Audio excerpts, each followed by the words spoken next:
arrested who have had domestic violence issues.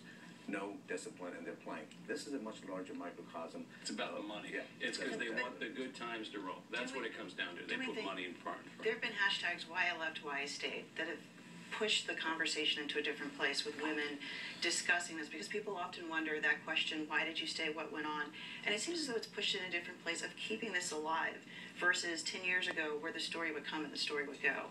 Oh, Tam, go ahead. I'm sorry, I just wanted to say something very quickly that AJ, thank you, brought up as well. Victim, why did I stay? It is, and I have known many victims of domestic violence, and a number of them have been men, because I've filed immigrant petitions to protect immigrant men against abuse from their citizen wives.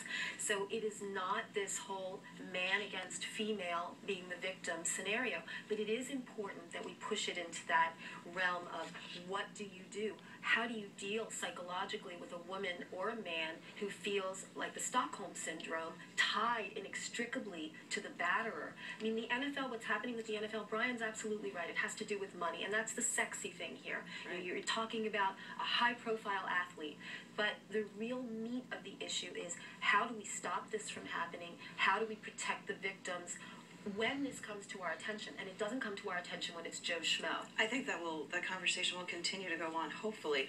And another conversation that's going